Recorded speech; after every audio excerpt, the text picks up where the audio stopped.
It's time to break down the biggest stories of the day.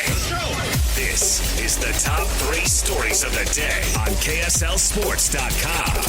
On 97.5, the KSL Sports Zone. Jake and Ben, 97.5, the KSL Sports Zone. Jake, Scott, Ben, Anderson, thank you for making us part of your day. It's time for the top 3 stories of the day at KSLSports.com. Brought to you by J. Brooks Jewelers. Explore their expertly crafted engagement rings made from the finest materials. J. Brooks Jewelers. All right, Christian, where do you want to start today? Number one, yesterday we kind of joked about Notre Dame joining the Big 12. That's probably not going to happen, Jake. Your guy Bert was taking shots. I will say this, and I'm a little outspoken about it. I don't like how Notre Dame's reacted to it. So okay, I think Pete's his behavior has been egregious. It's been egregious going after Jim Phillips when they saved Notre Dame during COVID. We all knew, and it was very transparent. Hunter was very transparent about it. The chair, that as Notre Dame and Miami got closer together, head-to-head would be a factor. Okay? BYU lost. They became closer together, head-to-head, and made a difference in that decision. So I think he is totally out of bounds in his approach, and if he was in the room, I'd tell him the same thing.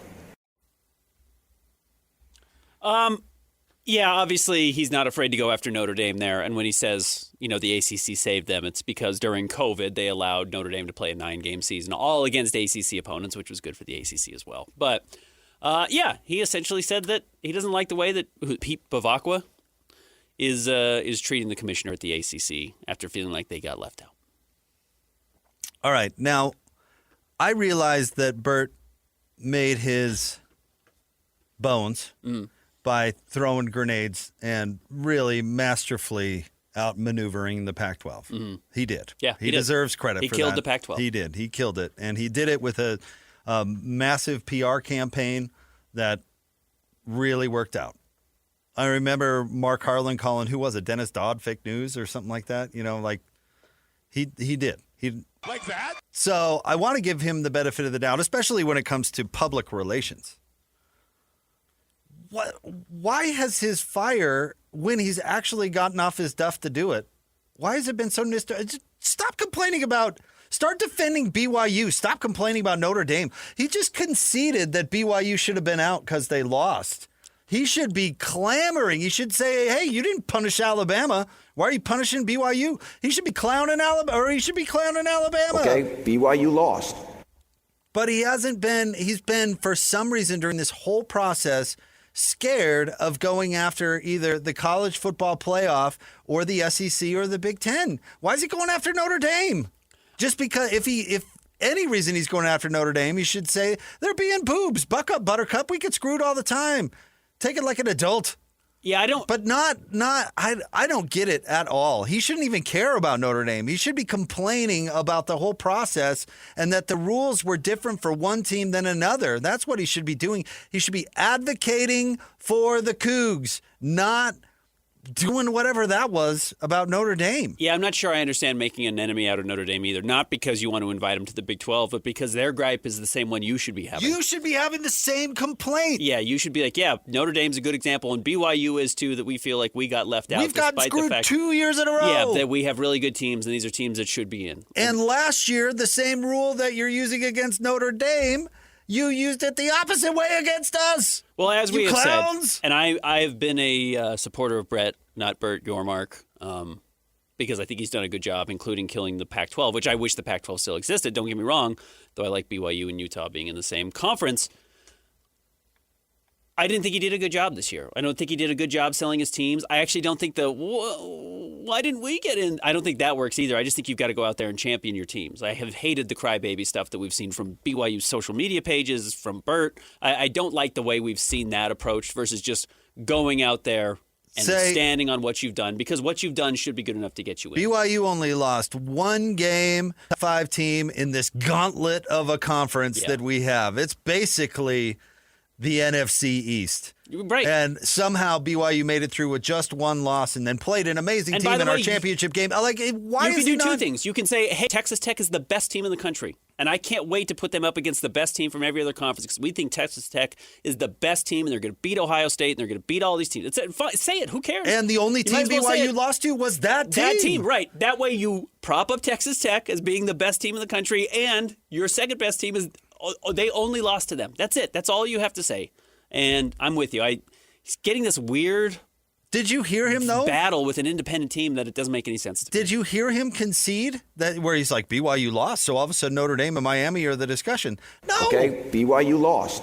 No. Yeah. What are you doing? What are you doing? You just said, it was the right thing to do to leave BYU out. What are you doing? Have you heard, while we're talking about the college football playoff, that now the big push, including from some names in the media, is we need to get rid of the college football playoff show, not the rankings. We need to get rid of the show on Tuesday night because the show is what ruins it.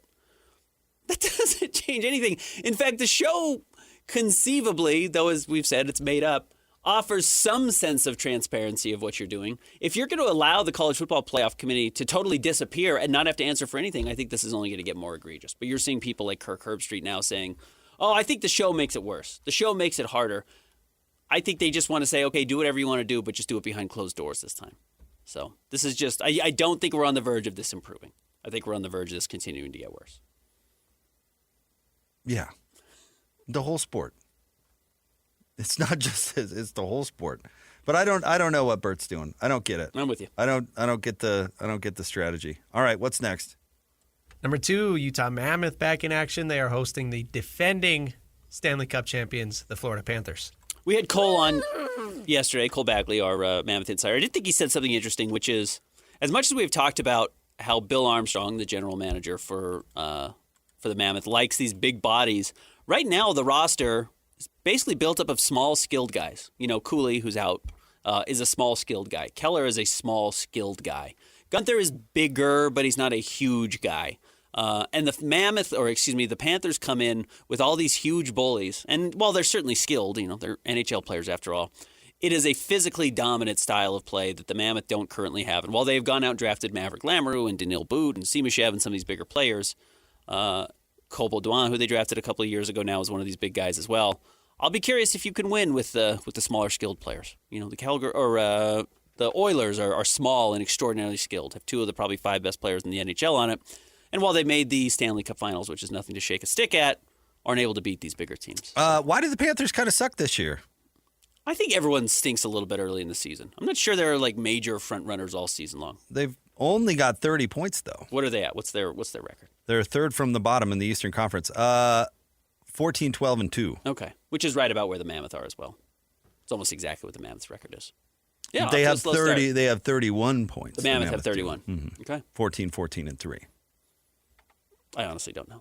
Slow start. We've seen a lot of bad teams though. Like the Oilers were not off to a very hot start. The Jets weren't off to a terrifically hot start. So I do think maybe it's a little more bunched up early.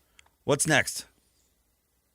How about that comeback last night, huh? The Great Cougar Comeback of 2025. No, you have to say the Great Cougar Comeback again, because that's all this team does. The Great Cougar Comeback again. Another Great Cougar Comeback. That's all they do is make these just crazy, wild comebacks at the end after just dreadful first halves. I mean, I don't know, Ben, are they playing with their food? Is it? I think a little bit. Yeah, I think they're slow to get off the mat. It's amazing. Look, being able to do this is a good thing. I'm not trying to say that that's not accurate. Like, not hanging your head, not allowing a 20-point lead or a 9-point. What was it, 21 last night or 23? 22? I think it was. Was that it? Whatever it was. Yeah. Not allowing these deficits to bury you. It was 21 at half. Okay, is a good thing. I think it got up to 22 in the second half, but neither here nor there. Not giving up when you're down this big is a good thing, and ideally can develop some muscle. And Clemson's a fine team. It's not the best of the Big team. 12, but it's a fine team. Yeah, it's a competitive team. They did the same thing with UConn. They ended up only losing by 2. It's their only loss of the season.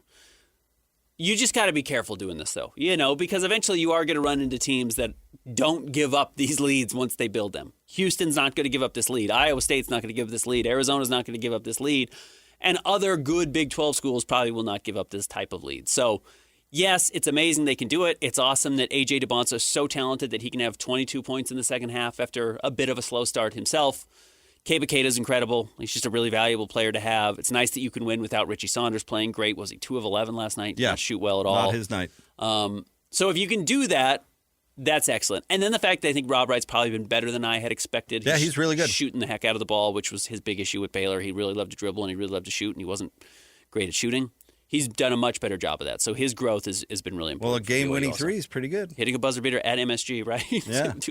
to win it is pretty awesome. So that's great. They are, 9-1 now on the season? Yeah, I just wonder if it's a sign they're vulnerable because they're not going to be able to get away with that stuff. I mean, they're playing good teams, so maybe they will, but I would imagine on a night-in and night-out basis in the Big 12, you're not going to get away with giving up big leads and then reeling them back in the second half. So totally agree. I don't know if that's a sign of weakness or a sign of...